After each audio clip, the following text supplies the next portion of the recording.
You know that feeling when you think you've nailed it, but then reality hits you right in the face? Yeah, welcome to the exciting world of building custom exhaust, where sometimes what sounds great in theory ends up causing domestic disputes. Last time we got creative with the Lamborghini Urus exhaust and an Audi Q7. And while I was pretty honest about not being 100% satisfied with the tone, I figured, hey, at least we solved the problem, right? Well, our customer's family had some, let's call it a strong reaction about our creative solution. So here we are again, back at square one-ish, trying to find the sweet spot between I can hear my car and I can't hear myself think. But before we dive in, drop a comment below if you've ever had to backtrack on a mod because it wasn't quite what you'd expect. And if you've ever wondered what's it like when a shop has to admit the first solution wasn't perfect, well, stick around because today's video is all about humility, problem solving, and why sometimes the best path forward is actually backward.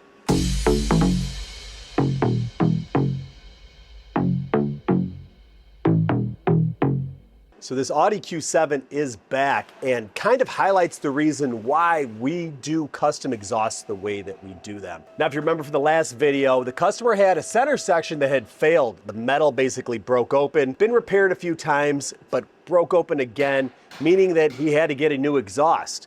Now, with the stock system costing anywhere from $3,000 and up, putting OE back on here wasn't something he was thinking about, but he also didn't have the funds to go with a full FMU system. Now, because we do a lot of exhaust systems here, you might remember us sticking on the Lamborghini Urus exhaust system, which ended up with some, I'd say, unique results.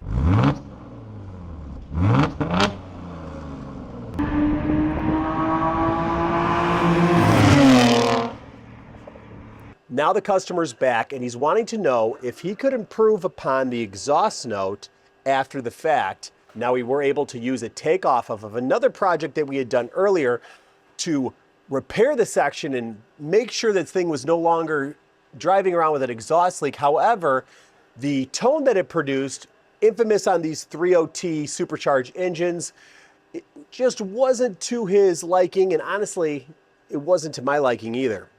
Now, I'm going to show you kind of the reasons why that is, and we're going to try to see if we can come up with a plan that actually can improve what we've already put on the car, even though I really don't like to do this normally. I don't like to improve on a system, but being that we're still trying to work with the customer and try to get him something that is more exciting, allows him to spend a little bit more, but not into one of our full systems, I think there's some points of improvement, and I'm going to go ahead and show you what that is. Now, this rear muffler's chambered. This is off the Lamborghini Urus. I don't think that we're going to be changing that or most of the piping, except for this one part, which I know is causing a whole bunch of unwanted tones and unpleasantness, and it's something I never use on project vehicles, and that's an H-pipe. A lot of you will jump in the comments and tell me how the H-pipe makes your car sound deep and gives it. That's fine. It's not a tone that I like to put on our cars. I've used them plenty of times, especially this far back. It's going to create a lot of turbulence. It's going to create a unclean exhaust note. So the idea here is we're going to be replacing this section here with an X, a smooth merge X if we can keep it this tight. But then the other point is a chambered resonator.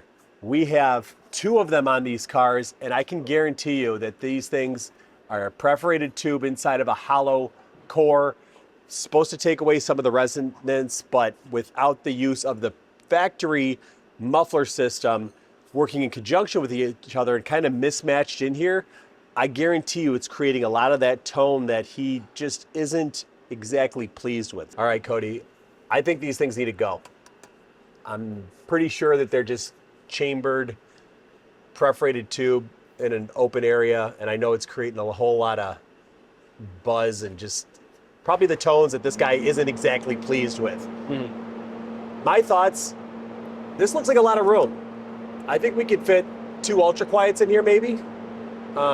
Maybe step it down a little bit just to cut back on a lot of that harshness to make sure we're controlling it. You went ahead and measured this pipe. What'd you say it came out to be? Yeah, the stock pipe is 2¼ inch. 2¼ inch. So if we at least kept it 2¼ maybe even down to 2 inch through that section, I bet we'd probably clean up the tone a whole bunch. Probably. Yeah. The other thing I was thinking of is I didn't like these flanges. They worked for what we were trying to do then, but if we can maybe attach them and get rid of them, V-band it up here just for, I don't know, looks and ease of removal in the future, probably would be pretty nice.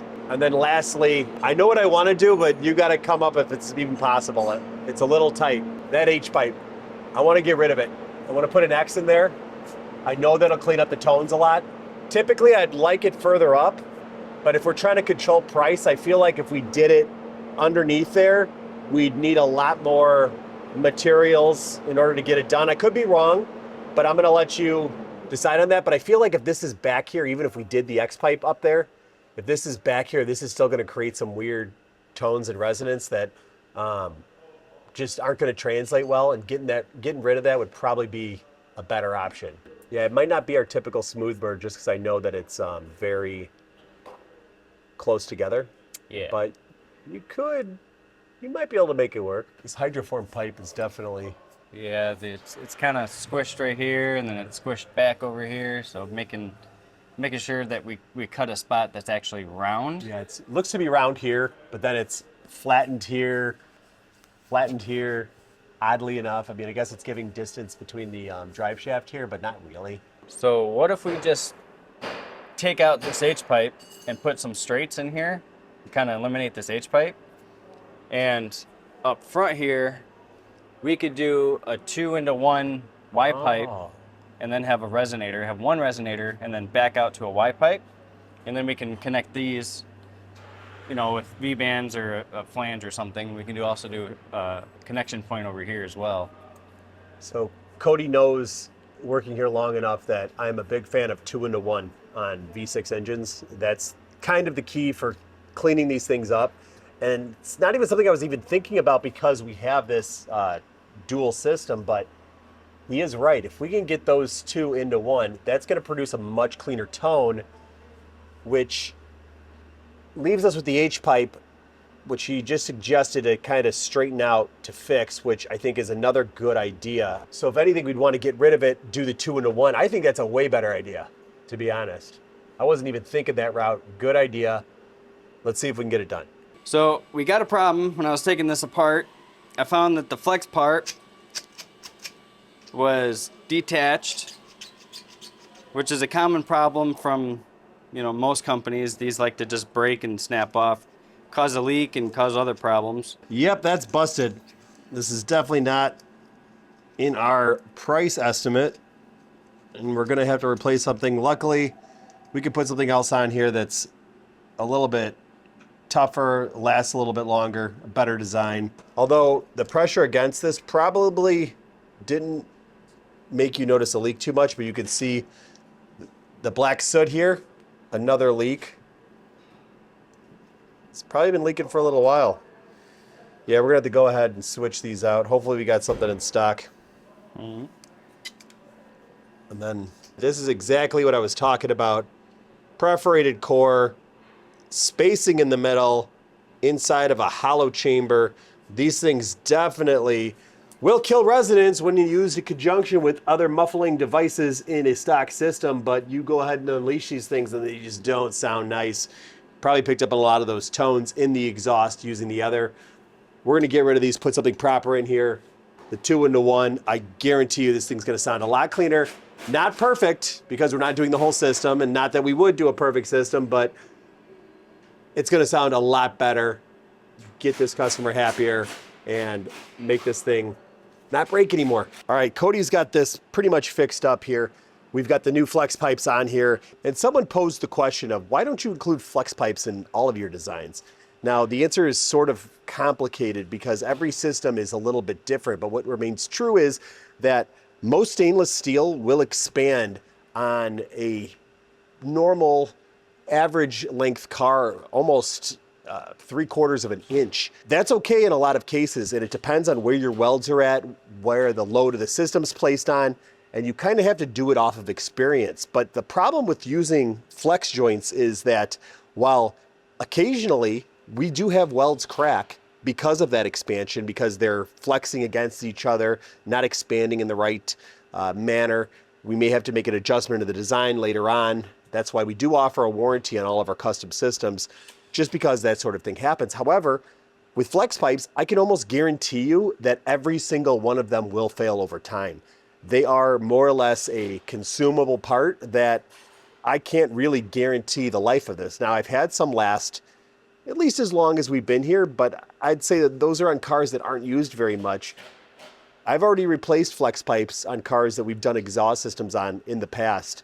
And using a flex pipe is always this will need to get replaced at some point, as opposed to doing good welds, making sure your transitions and your bends work with each other on the vehicle is still a toss-up. So a flex pipe isn't a necessity and is really up to the fabricator on when and where it's applicable to use. However, on this car, because it had the flex pipes and because of this downward angle that this would be expanding upon, as well as these mounts here, we chose to keep the flex pipe into the design and go with these seemingly upgraded ones. These are Vibrant style. They tend to work out a little bit better longevity-wise than a lot of the aftermarket factory ones. However, they'll still fail one day, even if we don't want them to. That is a funky looking H-pipe, Cody. Yeah, I'm not too sure what's going on in there. I mean, it's obviously a cast piece, but I don't know what this square is here. I don't know what's going on with that. Yeah, it's cast. I mean, it looks like, there could be something in there in between there too. I don't know. I'm gonna be real mad if we cut this apart and we'd learn that it's just two straight through sections. It's just something to keep it together or something. Oh man. Yeah, that would be kind of a waste of time, but I guess there's only one way to find out. All right, so we got this thing out, and interesting enough, it actually is an H-pipe. We're gonna throw some straight tubes in there and hope for the best.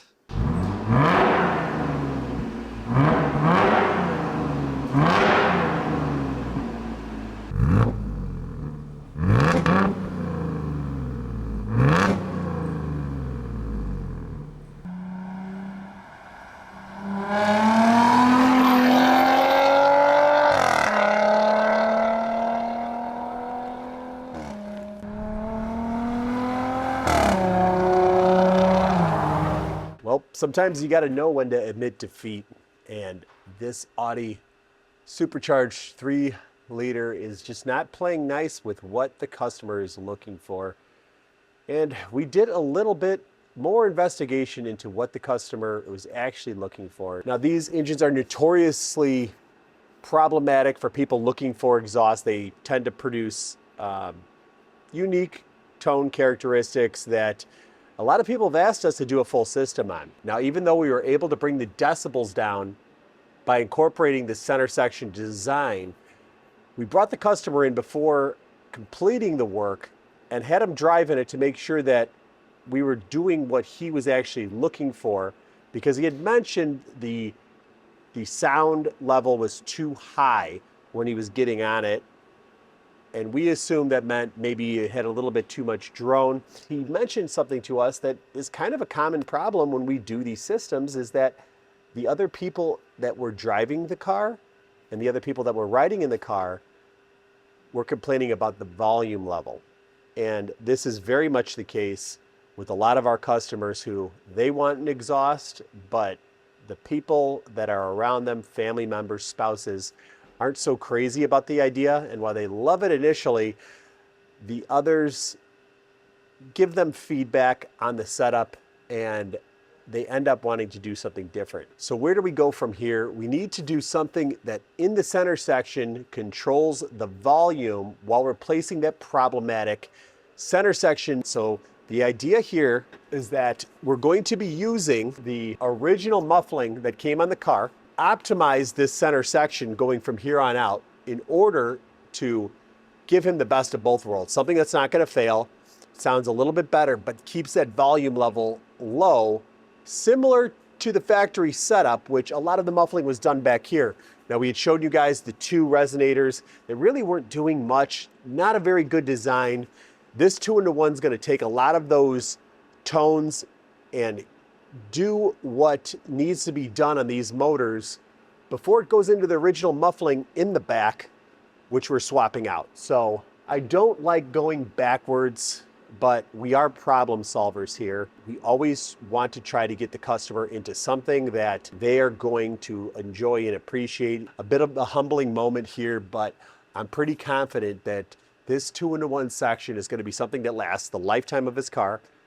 And using the rear section that originally came in the car is going to bring that tone and volume to his level that he's happy with and the other passengers in the car are happy with. And this won't be a total loss. But these are just some of the things you have to deal with when you run a custom exhaust fabrication business.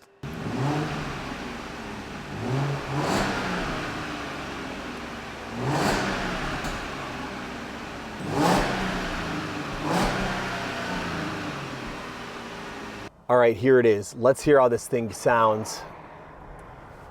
The conclusion to our problem solving on this Audi Q7, and right away, it is as quiet as this thing was intended by the factory. A complaint I was getting from the customer, he was noticing a lot of the shifting noises and a lot of the movement through the RPM range. And really what we were dealing with is just a customer who wasn't aware of what an exhaust actually sounds like when you put it on a vehicle. He was hearing things that basically if you opened up any exhaust you'd be hearing. But that being said, dealing with that rear Lamborghini unit was problematic, and honestly it was a lot of stuff that I knew would be problematic, a lot of angles and bends, and as though we tried to fix it, nothing really ended up working. And we had to basically redesign that center section, and I'm glad we did. Got the rear muffler on there, but you guys are going to want to hear what it sounds like under load. Completely different.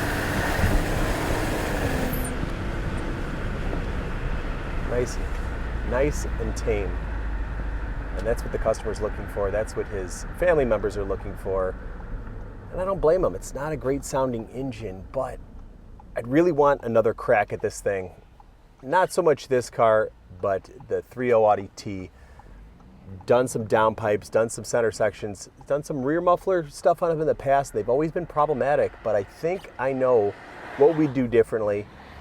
Definitely following our 2-in-1 strategy all the way back to the rear mufflers, and probably ending up with a quad canister setup to ditch the drone towards the end. I think that would do it, but it's not going to be on this car, and for the time being, even though I did have to admit defeat on using that piece, I am 100% positive this is what the customer was after.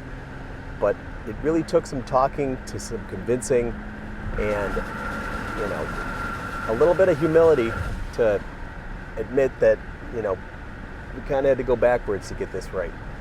But that being said, I think he's going to be happy with that. You know what's funny about being in the business for so long? Just when you think you've seen it all, you learn something new. This project taught us a few valuable lessons. First, sometimes the most impressive solution isn't the right solution. Sure, the Lambo exhaust swap made for a great video. But at the end of the day, our job isn't to make cool content, it's to make our customers happy. And second, there's no shame in admitting when something isn't working. Could we have tried to convince the customer to get used to it? Sure, but it's just not how we do things here at FMU.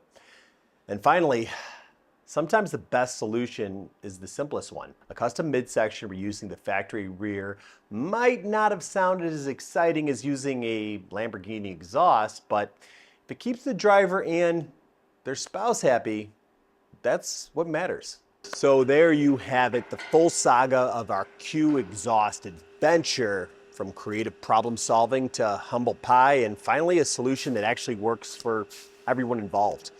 If you've stuck around this long, you're probably the kind of person who appreciates the nitty-gritty details of what we do here. So here's what I want to know. What's your take on factory versus custom exhaust? Drop your thoughts in the comments below, especially if you've had to find that perfect balance between performance and practicality. Don't forget to hit subscribe if you want to see more of our adventures, and occasional misadventures here at Fluid Motor Union. Stay loud, but maybe not too loud, and we'll see you in the next one.